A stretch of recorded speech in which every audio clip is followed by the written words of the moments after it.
उष्मा and temperature, यानी कि कहने का मतलब उष्मा और तापमान।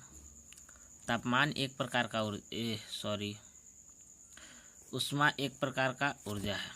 उष्मा का ऐसा ही मात्रक जूल होता है, जबकि उष्मा का सीजीएस प्रति कैलोरी होता है। एक कैलोरी उष्मा का मान एग्जैक्टली 4.18 जूल होता है, जबकि इससे आप किताब में पढ़ेंगे तो आपको हर जगह पे 4.2 जूल मिलेगा। वास्तविक में उष्मा का परिभाषा क्या हो सकता है, हम इसके बारे में देखते हैं। तो वास्तविक में उष्मा, मान लेते हैं हम एक बीकर में पानी लेते हैं और उसे बर्नर पे चढ़ा देते हैं।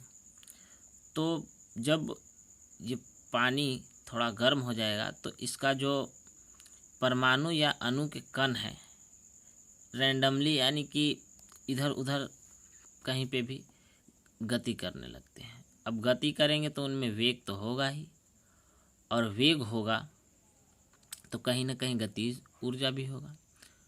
तो प्रत्येक सभी यानी कि पूरे परमाणु या अणु के गतिज ऊर्जा को ही हम उष्मा कहते हैं, जबकि तापमान कोई ऊर्जा नहीं है बल्कि पदार्थ का कोई अवस्था है।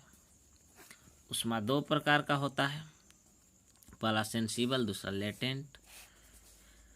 अब सेंसिबल क्या होता है हम इसके बारे में समझेंगे।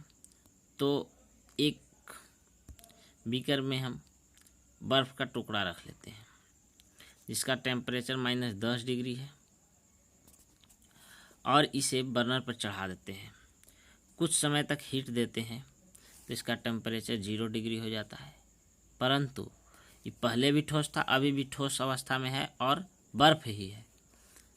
तो यानी कि आप देख रहे हैं कि तापमान में बदलाव तो हुआ, लेकिन पदार्थ की अवस्था में कोई बदलाव नहीं हुआ है। यहाँ भी पदार्थ ठोस था, यहाँ भी पदार्थ ठोस है। यानी कहने का मतलब है कि उष्मा में बदलाव हो परंतु पदार्थ की अवस्था में ना बदलाव हो, तो इस प्रकार के उष्मा को हम सेंसिबल हीट कहते हैं। जबकि यहाँ देख रहे हैं अभी भी बर्फ़ है जिसका तापमान 0 डिग्री टेम्परेचर है। हम इसको अभी लगातार हीट देते रहेंगे और अभी भी हीट दे रहे हैं, तो देख रहे हैं कि इधर पानी बदल गया, यानी कि इसका ठोस अवस्था से द्रव अवस्था में चेंज हो गया। लेकिन तापमान में कोई चेंजिंग नहीं आया, ये भी 0 डिग्री का 0 डिग्री है। यानी कि वैसा उष्मा जिसमें पदार्थ की अवस्थाएं बदल जाए परंतु तापमान में कोई चेंजिंग ना हो, तो इस प्रकार के उष्मा को लेटेंट हीट या गुप्त उष्मा कहते हैं। ठीक है, उसी का परिभाषा है। यानी उष्मा बढ़े परंतु पदार्थ की अवस्था न बदले तो ऐसी उष्मा को सेंसिबल हीट, और उष्मा न बढ़े परंतु पदार्थ की अवस्था बदल जाए तो इस प्रकार के उष्मा को गुप्त उष्मा।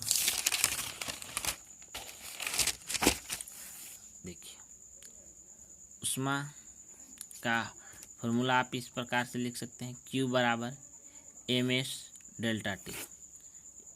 यहाँ पे m द्रव्यमान है जबकि S विशिष्ट उष्मा यानी कि स्पेसिफिक हीट है, जबकि तापमान, ये देखिए डेल्टा टी तापमान में परिवर्तन है।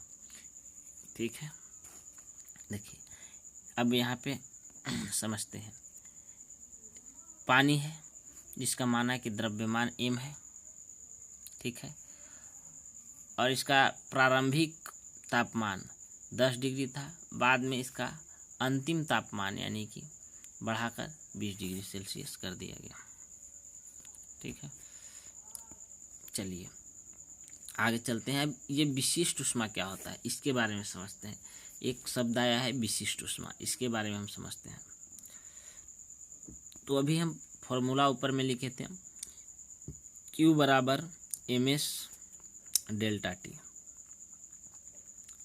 आप अगर जो S को इधर छोड़ देते हैं और m और डेल्टा टी को इधर ले जाते हैं तो इधर गुना में होने के कारण यहाँ भागा में आ जाएगा, डिवाइड में आ जाएगा।